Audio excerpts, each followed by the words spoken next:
আসসালামু আলাইকুম ওয়া রাহমাতুল্লাহি ওয়া বারাকাতুহু। হ্যালো এভরিওয়ান, কেমন আছেন সবাই? আশা করি অনেক ভালো আছেন। আমি শাহিদ বিন জাহিদ আছি আপনাদের সাথে। আজকে আমরা আলোচনা করব বর্তমান প্রেক্ষাপটে অত্যন্ত গুরুত্বপূর্ণ একটা বিষয়, যা না জানলেই নয়। তা হচ্ছে রাসূল সাল্লাল্লাহু আলাইহি ওয়াসাল্লামের মহব্বত একজন মুমিনের অন্তরের মধ্যে কতটুকু থাকতে হবে, এবং একজন রাসূল সাল্লাল্লাহু আলাইহি ওয়াসাল্লামের বিরুদ্ধে যারা বিরুদ্ধাচরণ করবে, যে সমস্ত নর্দমার কীট, কুলাঙ্গার, নাস্তিক, মুরতাদরা রাসূল সাল্লাল্লাহু আলাইহি ওয়াসাল্লামের আকাশচুম্বী সম্মানকে নিয়ে ছিনিমিনি খেলবে, রাসূল সাল্লাল্লাহু আলাইহি ওয়াসাল্লামের সম্মানের অবমাননা করবে, এই সমস্ত নাস্তিক মুরতাদ সম্পর্কে কোরআন এবং হাদিসের মধ্যে কি বলা হয়েছে সে সম্পর্কে আজকে আলোচনা করব। সুতরাং দেরি না করে চলুন শুরু করা যাক। Let's get started.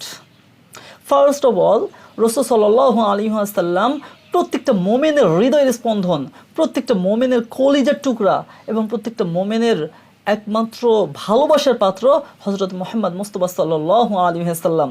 যে নবীর নাম আমার কালিমার মধ্যে রয়েছে, যে নবীর নাম আমার মুসলমানিত্বের মধ্যে রয়েছে, যে নবী আমার ঈমানের অংশ, আমার আমলের অংশ, আমার জান্নাতে যাওয়ার অংশ, আমার জাহান্নাম থেকে মুক্তি পাওয়ার অংশ, যে নবীর নাম নেওয়া ব্যতীত আমি কবরের মধ্যে রেহাই পাবো না, যে নবীর সুপারিশ ব্যতীত আমি কিয়ামতের ময়দানে রেহাই পাবো না, যে নবীর হাতে কিয়ামতের ময়দানে হাউজে কাউসার থেকে পানি পান করা ব্যতীত কলিজা ফাটা কান্নায় কাতরাতে থাকবো, সেই নবীকে মহব্বত করা প্রত্যেকটা মোমেনের ইমানি দায়িত্ব, এবং প্রত্যেকটা মোমেনের একমাত্র লক্ষ্য হওয়া দরকার রাসূল সাল্লাল্লাহু আলাইহি ওয়াসাল্লামের মহব্বত অন্তরের মধ্যে থাকা।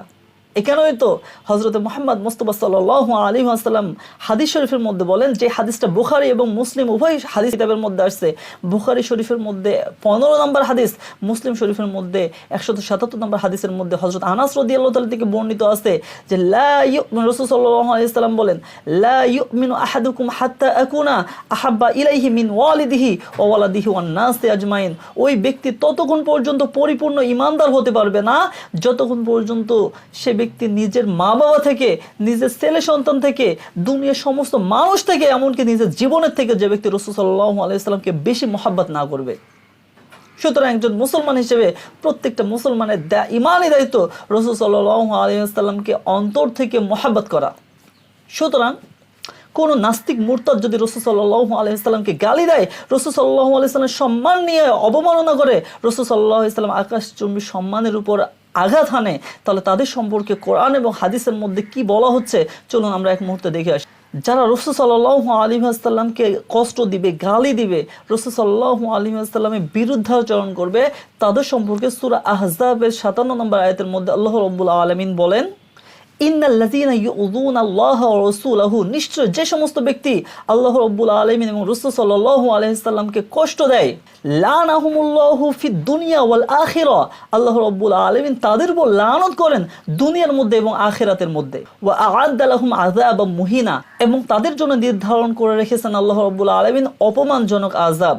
সুতরাং উক্ত আয়াতের মধ্যে আল্লাহ রাব্বুল আলামিন এবং রাসূল সাল্লাল্লাহু আলাইহি ওয়াসাল্লামকে যারা কষ্ট দেয়, গালিগালাজ করার মাধ্যমে, তাদের বিরুদ্ধাচরণ করার মাধ্যমে আল্লাহ রাব্বুল আলামিন দুনিয়া এবং আখিরাতে উভয় দিক থেকে তাদের জন্য লানত বর্ষণ করছেন, এবং তাদের জন্য আখিরাতের মধ্যে অপমানজনক আযাবকে নির্ধারণ করে রাখছেন। তো আখিরাতের মধ্যে তো তাদের জন্য আযাবকে নির্ধারণ করে রাখছেন, দুনিয়ার মধ্যে তাদের কি শাস্তি আমরা পরে আসতেছি হাদিস শরীফের মধ্যে।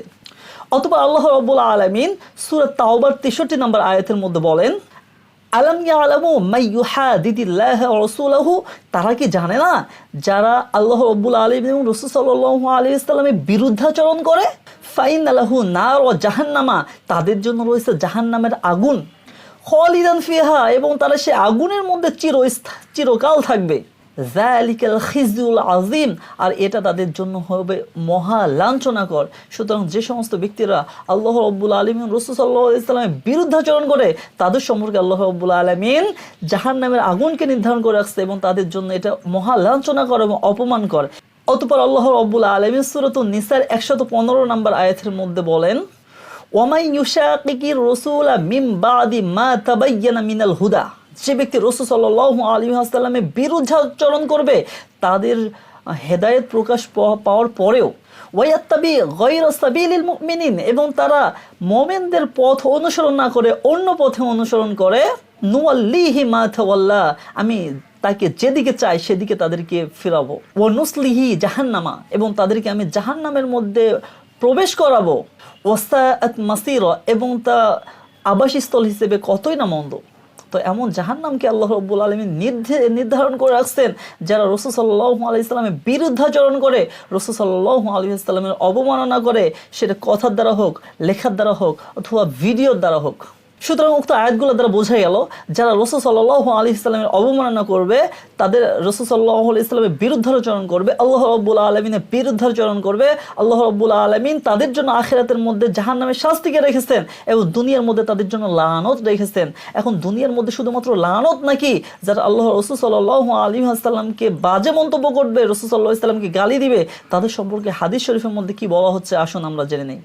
জামিউল আহাদিস নামক গ্রন্থের মধ্যে 22,266 নম্বর হাদিসের মধ্যে হযরত আলী রাদিয়াল্লাহু তাআলা আনহু থেকে একটা হাদিস বর্ণিত আছে। তিনি বলেন, মান সাব্বা নাবিয়ান ফাকতুলুহু ওয়া মান সাব্বা আসহাবি ফাজরিবুহু। যে সমস্ত ব্যক্তিরা রাসূল সাল্লাল্লাহু আলাইহি ওয়াসাল্লামকে গালি দেয় তাদেরকে কতল করে ফেলো, এবং যে সমস্ত ব্যক্তিরা সাহাবাদেরকে গালি দেয় তাদেরকে প্রহার করো। অপর এক হাদিসের মধ্যে বুখারী শরীফের 3811 নম্বর হাদিসের মধ্যে হযরত জাবির ইবনে আব্দুল্লাহ রাদিয়াল্লাহু তাআলা আনহু থেকে বর্ণিত আছে, রাসূল সাল্লাল্লাহু আলাইহি ওয়াসাল্লাম বলেন, কাব বিন আশরাফ যে রাসূল সাল্লাল্লাহু আলাইহি ওয়াসাল্লামকে গালি দিত তার সম্পর্কে বলতেছেন, কে আসো তাকে হত্যা করবা। তখন মুহাম্মদ বিন মাসলামা রাদিয়াল্লাহু তাআলা আনহু দাঁড়িয়ে বললেন, ইয়া রাসূলুল্লাহ, আপনি কি চান আমি তাকে হত্যা করি, কাব বিন আশরাফকে? তখন রাসূল সাল্লাল্লাহু আলাইহি ওয়াসাল্লাম বললেন, হ্যাঁ আমি চাই তুমি কাব বিন আশরাফকে হত্যা করো। তখন মুহাম্মদ বিন মাসলামা রাদিয়াল্লাহু তাআলা আনহু গিয়ে কয়েকটা বাহিনী নিয়ে গিয়ে তাকে হত্যা করে ফেললো। সুতরাং এই হাদিস দ্বারা প্রমাণিত হয় যে রাসূল সাল্লাল্লাহু আলাইহি ওয়াসাল্লামকে গালি দেওয়ালাকে রাসূল সাল্লাল্লাহু আলাইহি ওয়াসাল্লাম খুদ নিজে নির্দেশ করছেন তাকে হত্যা করার জন্য। বুখারী শরীফের অপর এক রওয়ায়াতের মধ্যে বর্ণিত আছে 1749 নম্বর হাদিস, জাবির ইবনে আব্দুল্লাহ রাদিয়াল্লাহু তাআলা থেকে বর্ণিত, রাসূল সাল্লাল্লাহু আলাইহি ওয়াসাল্লাম মক্কা বিজয়ের দিনে রাসূল সাল্লাল্লাহু আলাইহি ওয়াসাল্লামের মাথায় ছিল শিরস্ত্রাণ।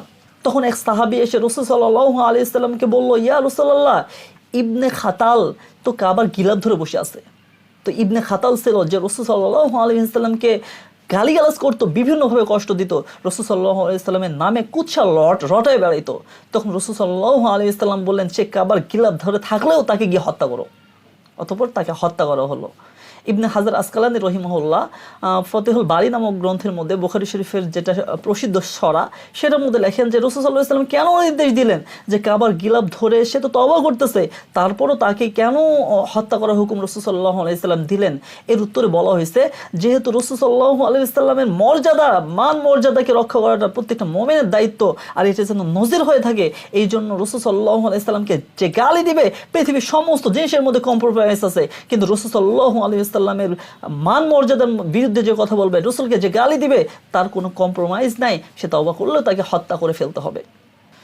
অপর এক রওয়ায়াতে আবু দাউদ শরীফের 4364 নম্বর হাদিসের মধ্যে হযরত আলী রাদিয়াল্লাহু তাআলা থেকে বর্ণিত আছে, এক ইহুদি মহিলা রাসূল সাল্লাল্লাহু আলাইহি ওয়াসাল্লামকে সবসময় গালিগালাজ করতো। তো এক সাহাবী সেটাকে শুনে সহ্য করতে না পেরে তার গলা চেপে ধরে। তখন সেই মহিলা সেখানে মৃত্যুবরণ করে। তো সেই ব্যক্তির যখন বিচার রাসূল সাল্লাল্লাহু আলাইহি ওয়াসাল্লামের কাছে আসে, রাসূল সাল্লাল্লাহু আলাইহি ওয়াসাল্লামের সামনে যখন এটা প্রমাণিত হয় যে সেই মহিলা রাসূল সাল্লাল্লাহু আলাইহি ওয়াসাল্লামকে গালি দিত, তখন রাসূল সাল্লাল্লাহু আলাইহি ওয়াসাল্লাম বললেন যে সেই মহিলাকে হত্যা করার বদলায় একে হত্যা করা হবে না। অর্থাৎ রাসূল সাল্লাল্লাহু আলাইহি ওয়াসাল্লামকে গালি দেওয়ার কারণে তাকে যে শাস্তি দেওয়া হয়েছে সেটা যথাযথ ছিল। অপর এক রওয়ায়াতে সুনানে আবু দাউদের 4363 নম্বর হাদিসের মধ্যে হযরত ইবনে আব্বাস রাদিয়াল্লাহু তাআলা আনহু থেকে একটা লম্বা হাদিস বর্ণনা করা হয়েছে যে এক অন্ধ সাহাবী ছিল, সে সাহাবীর একটা উম্মে ওলাদ ছিল, অর্থাৎ একটা বাদী ছিল যার পেটের মধ্যে বাচ্চা ছিল। সেই বাদীটা সবসময় রাসূল সাল্লাল্লাহু আলাইহি ওয়াসাল্লামকে গালমন্দ করতো, রাসূল সাল্লাল্লাহু আলাইহি ওয়াসাল্লামের বিরুদ্ধে কথা বলতো, রাসূল সাল্লাল্লাহু আলাইহি ওয়াসাল্লামের বিরুদ্ধে এরকম ভৎসনা করতো। তখন সেই অন্ধ সাহাবী বারবার তাকে নিষেধ করতো যে তুমি রাসূল সাল্লাল্লাহু আলাইহি ওয়াসাল্লামের বিরুদ্ধে কথা বলিও না, রাসূল সাল্লাল্লাহু আলাইহি ওয়াসাল্লামকে গালমন্দ করিও না। অনেক হুমকি দেওয়ার পরে, অনেক ধমকি দেওয়ার পরেও যখন সেই মহিলা রাসূল সাল্লাল্লাহু আলাইহি ওয়াসাল্লামের গালমন্দ থেকে বিরত থাকতো না, একদিন রাতের বেলা যখন রাসূল সাল্লাল্লাহু আলাইহি ওয়াসাল্লামকে সে গালমন্দ করতেছিল, তাকে নিষেধ করা সত্ত্বেও রাসূল সাল্লাল্লাহু আলাইহি ওয়াসাল্লাম গালমন্দ থেকে যখন সে বিরত থাকলো না, তখন তার হাতে, অন্ধ সাহাবীর হাতে একটা খঞ্জর ছিল, সেই খঞ্জরটা তার বুকের মধ্যে ঢুকিয়ে দিল এবং তাৎক্ষণিকভাবে সেই মহিলা, সেই বাদী সেখানে মৃত্যুবরণ করলো। এবং সে মহিলা যখন বাচ্চা তার পেটে ছিল, সে পেট থেকে বাচ্চাগুলো বাহির হয়ে গেল, জোড়া বাচ্চা ছিল তার পেটের মধ্যে। তো সকালবেলা যখন মানুষেরা দেখলো যে সেই মহিলা মৃত্যুবরণ করছে, যেহেতু সেই সাহাবী অন্ধ ছিল, সুতরাং সকলের মধ্যে সন্দেহ সৃষ্টি হলো কে এই কাজ করছে। তখন রাসূল সাল্লাল্লাহু আলাইহি ওয়াসাল্লাম সেখানে উপস্থিত হয়ে বললেন যে আমি আল্লাহর কসমকে বলতেছি এবং আমার যে হক রয়েছে সে অনুযায়ী তোমাদেরকে বলতেছে কে এই কাজ করেছে, সকল সে এখানে উঠে পড়ো। তখন সেই অন্ধ সাহাবী রাসূল সাল্লাল্লাহু আলাইহি ওয়াসাল্লামের সেই কথাকে রক্ষার্থে দাঁড়াই গেলেন, এখন বললেন ইয়া রাসূলুল্লাহ, আমি এই আমার বাদীকে হত্যা করছি, অর্থাৎ সেই বাদী আপনাকে নিয়ে কুৎসা রচনা করতেছিল, আপনাকে নিয়ে সাধারণত গালমন্দ করতেছিল, বাজে কথা বলতেছিল, যেটা আমি সহ্য করতে পারি নাই। কেননা আমি তো আপনাকে আমার মা বাবার থেকে, স্ত্রী সন্তান থেকে, এমনকি জীবনের থেকে বেশি ভালোবাসি, এই কারণে আমি তাকে হত্যা করে ফেলেছি। তখন রাসূল সাল্লাল্লাহু আলাইহি ওয়াসাল্লাম ফয়সালা করলেন যে সেই বাদীকে হত্যা করার কারণে তাকে হত্যা করা হবে না। সুতরাং এর দ্বারা প্রতীয়মান হয় যে রাসূল সাল্লাল্লাহু আলাইহি ওয়াসাল্লামকে গালি দিবে তাকে হত্যা করাটা ওয়াজিব, তাকে হত্যা করতে হবে, ওয়াজিবুল কতল। পৃথিবীর সমস্ত জিনিসের মধ্যে ইখতিলাফ থাকতে পারে, কিন্তু রাসূল সাল্লাল্লাহু আলাইহি ওয়াসাল্লাম শাতেমে রাসূলকে যে হত্যা করতে হবে, শাতেমে রাসূলের যে পৃথিবীতে বেঁচে থাকার কোনো অধিকার নেই, এই বিষয়ে হযরত আবু হানিফা রাহিমাহুল্লাহ, মালিক রাহিমাহুল্লাহ, আহমদ ইবনে হাম্বল, ইমাম শাফি সমস্ত মাযহাবের একমত যে শাতেমে রাসূল সাল্লাল্লাহু আলাইহি ওয়াসাল্লামকে গালি দেনেওয়ালা, রাসূল সাল্লাল্লাহু আলাইহি ওয়াসাল্লামের অবমাননাকারীর এই পৃথিবীতে থাকার কোনো অধিকার নেই, তাকে হত্যা করে ফেলাটা লাজম, ওয়াজিব। এখন আমরা আসি সাহাবা ইকরাম রাদিয়াল্লাহু তাআলা আনহুমরা রাসূল সাল্লাল্লাহু আলাইহি ওয়াসাল্লাম অবমাননাকারীদেরকে কিভাবে শাস্তি দিতেন তার কয়েকটা হাদিস আমরা দেখে আসি। বিদায় ওয়ান নেহায়া নামক গ্রন্থে, ইতিহাসের সবথেকে বড় গ্রন্থ বিদায় ওয়ান নেহায়া, এই গ্রন্থের মধ্যে বলা হয়েছে যে ইবনে খেতালের দুইজন বাদী ছিল যারা রাসূল সাল্লাল্লাহু আলাইহি ওয়াসাল্লামকে সবসময় গালমন্দ করত। মক্কা বিজয়ের দিন সাহাবা ইকরাম রাদিয়াল্লাহু তাআলা আনহুম সেই দুই বাদীকে হত্যা করেন। এমনিভাবে বিদায় ওয়ান নেহায়ার ৪র্থ নম্বর খণ্ডের মধ্যে এটাও বলা হয়েছে হুয়াইরিস বিন নাকিস নামক এক ব্যক্তি যে রাসূল সাল্লাল্লাহু আলাইহি ওয়াসাল্লামকে সবসময় গালমন্দ করত, মক্কা বিজয়ের দিনে তাকেও হত্যা করা হয়। অর্থাৎ মক্কা বিজয়ের দিনে রাসূল সাল্লাল্লাহু আলাইহি ওয়াসাল্লাম আমভাবে সাধারণ ঘোষণা, ক্ষমা ঘোষণা করলেও যে সমস্ত ব্যক্তিরা রাসূল সাল্লাল্লাহু আলাইহি ওয়াসাল্লামকে গালি দিত, রাসূল সাল্লাল্লাহু আলাইহি ওয়াসাল্লামকে কষ্ট দিত, রাসূল সাল্লাল্লাহু আলাইহি ওয়াসাল্লামের সম্মান নিয়ে সিনেমিনি খেলছিল, তাদেরকে রাসূল সাল্লাল্লাহু আলাইহি ওয়াসাল্লাম ক্ষমা করেন নাই, তাদেরকে শাস্তি দেওয়া হয়েছে। সিরাতে ইবনে হিশাম নামক কিতাবের মধ্যে উল্লেখ করা হয়েছে মদিনায় আবু ইফক নামে একজন কুলাঙ্গার ছিল যে রাসূল সাল্লাল্লাহু আলাইহি ওয়াসাল্লামকে গালমন্দ করত, রাসূল সাল্লাল্লাহু আলাইহি ওয়াসাল্লামকে নিয়ে বাজে কবিতা আবৃত্তি করত, রাসূল সাল্লাল্লাহু আলাইহি ওয়াসাল্লামকে নানাভাবে কষ্ট দিত। তো সাহাবায়ে কেরাম রাদিয়াল্লাহু তাআলা আনহুম তাকেও সেই মর্মে মক্কা বিজয়ের পর তাকে হত্যা করেন। সিরাতে ইবনে হিশাম নামক কিতাবের মধ্যে ৪ নম্বর খণ্ডে এটা বর্ণনা করা হয়েছে যে মদিনা মুনাওয়ারার মধ্যে একজন মহিলা কবি ছিল, তার নাম ছিল আসমা বিনতে মারওয়ান, যে সবসময় রাসূল সাল্লাল্লাহু আলাইহি ওয়াসাল্লামকে নিয়ে গালমন্দ করত, রাসূল সাল্লাল্লাহু আলাইহি ওয়াসাল্লামকে নিয়ে নানাবিধ কবিতা রচনা করত, রাসূল সাল্লাল্লাহু আলাইহি ওয়াসাল্লামের অসম্মানে বিভিন্ন ধরনের কবিতা আবৃত্তি করত।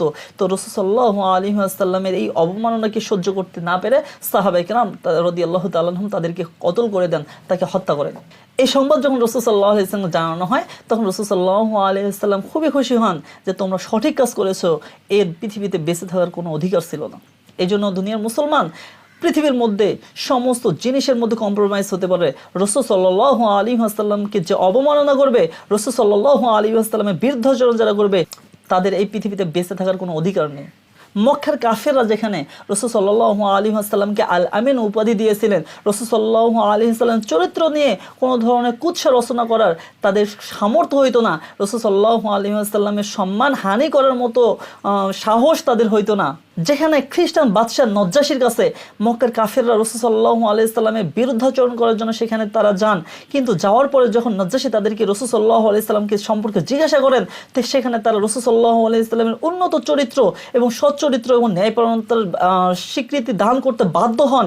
সেখানে আজ 90% মুসলমানের দেশের মধ্যে, আজ 1400 বছর পরে বাংলাদেশের নামক দেশের মধ্যে 90% মুসলমানের দেশের মধ্যে কতিপয় নাস্তিক ব্লগার, আসাদ নূরের মতো কুলাঙ্গার নর্দমার কিট মুফতি মাসুদ নিজেকে মুফতি বলে দাবি করে, যদিও বা আমি তাকে মুফতির মও মনে করি না, সেই আসাদ নূরের মতো একজন নাস্তিক মুরতাদ রাসূল সাল্লাল্লাহু আলাইহি ওয়াসাল্লামের মহা সম্মানকে আঘাত করে আকাশচুম্বী সম্মানের উপর আঘাত হানে, সেই সমস্ত নাস্তিক মুরতাদরা কিভাবে সাহস পায় আজ রাসূল সাল্লাল্লাহু আলাইহি ওয়াসাল্লামের সম্মানের উপর কথা বলতে?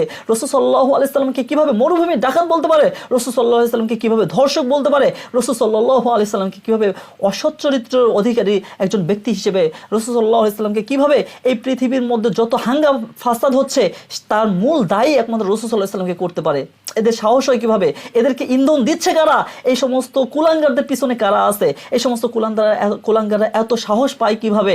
আজ প্রত্যেকটা মুসলমান যদি জাগ্রত হয়ে যায়, প্রত্যেকটা মুসলমানের অন্তরের মধ্যে যদি রাসূল সাল্লাল্লাহু আলাইহি ওয়াসাল্লামের মহব্বত থাকে, রাসূল সাল্লাল্লাহু আলাইহি ওয়াসাল্লামের যদি ভালোবাসা থাকে, তাহলে প্রত্যেকটা মুসলমানের উচিত এদের প্রতিহত করা, মুখের দ্বারা, কথার দ্বারা অথবা সশরীরে। আজ যদি সারা পৃথিবীর মধ্যে সমস্ত মুসলমানরা এক হয়ে যায়, কোনো নাস্তিকের গুটি কয়েক কুলাঙ্গার নাস্তিক মুরতাদরা এই সাহস অর্জন করতে পারবে না যে তারা রাসূল সাল্লাল্লাহু আলাইহি ওয়াসাল্লামের সম্মান নিয়ে সিনেমিনে খেলবে, ইসলামকে নিয়ে সিনেমিনে খেলবে, মহানবী আল্লাহ রাব্বুল আলামিনের সম্মানকে নিয়ে সিনেমিনে খেলবে। এই সমস্ত নাস্তিক মুরতাদদেরকে যেখানে পাওয়া দরকার সেখানে কতল করে দেওয়ার দরকার। তবে খেয়াল রাখতে হবে যে একজন মুসলমান হিসেবে যেখানে ইসলামের রাষ্ট্রীয় বিধান নেই সেখানে সাধারণত নিজের আইন হাতে না তুলে নেওয়াই ভালো। এর জন্য আমাকে আন্দোলন করতে হবে, সরকারের প্রতি বারবার আমাদেরকে আকুতি জানাতে হবে যে আমাদের দেশের মধ্যে যেখানে শেখ মুজিবুরের নামে যদি কোনো ব্যক্তি অবমাননা করে, তাকে নিয়ে যদি কটূক্তি করে, যে তথ্য প্রযুক্তির মামলা তার উপর হয়, যেখানে শেখ হাসিনাকে নিয়ে যদি কোনো ব্যক্তি কটূক্তি করে, প্রধানমন্ত্রীকে নিয়ে যখন কোনো ব্যক্তি কটূক্তি করে, অবমাননা করে, তার উপর তথ্য প্রযুক্তির আইনে তার উপর রাষ্ট্রদ্রোহের মামলা হয়, তাহলে যেখানে যে নবী আপনার বাবার থেকে, আপনার মায়ের থেকে, পুরা পৃথিবীর সমস্ত জিনিসের থেকে আপনার উপর বেশি মহব্বত করাটা আপনার উপর ফরজ ছিল, ওয়াজিব ছিল, সেই নবীর সম্মান নিয়ে যারা সিনেমিনে খেলবে তাদেরকে শাস্তি দেওয়ার জন্য কোনো ধরনের সংসদের মধ্যে কোনো ধরনের আইন কেন আজ পর্যন্ত প্রয়োগ হয় না? কেন আজ পর্যন্ত সংসদের মধ্যে কোনো ধরনের আইন পাশ হয় না যে কোনো নাস্তিক মুরতাদ ব্লগাররা রাসূল সাল্লাল্লাহু আলাইহি ওয়াসাল্লামের বিরুদ্ধে কথা বলতে পারবে না, রাসূল সাল্লাল্লাহু আলাইহি ওয়াসাল্লামের বিরুদ্ধে লিখতে পারবে না, রাসূল সাল্লাল্লাহু আলাইহি ওয়াসাল্লামের বিরুদ্ধে ভিডিও বানাতে পারবে না? যদি ভিডিও বানায়, কথা বলে, লেখালেখি করে, তাহলে তো অবশ্যই তাদেরকে আইনের আওতায় এনে দৃষ্টান্তমূলক শাস্তি তাদেরকে দেওয়া হবে। আমাদের আকুতি থাকবে প্রধানমন্ত্রীর উপরে এবং আকুতি থাকবে যারা সরকারের যে সমস্ত কর্মকর্তা আছে তাদের উপরে। এই সমস্ত নাস্তিক ব্লগারদেরকে প্রতিহত করার জন্য, তাদের নিরাপত্তা না দিয়ে তাদেরকে প্রতিহত করার জন্য আইনের আওতায় আনা হোক এবং তাদেরকে যে দেশে থাকুক না কেন সে দেশের সরকারের সাথে যোগাযোগ করে তাদেরকে যেন দেশের মধ্যে ফিরিয়ে এনে দৃষ্টান্তমূলক শাস্তি দেওয়া হোক। এই বলে আজকে আমার বক্তব্য শেষ করতেছি। ওমা তৌফিক ইল্লা বিল্লাহ। আসসালামু আলাইকুম ওয়া রাহমাতুল্লাহি ওয়া বারাকাতুহু।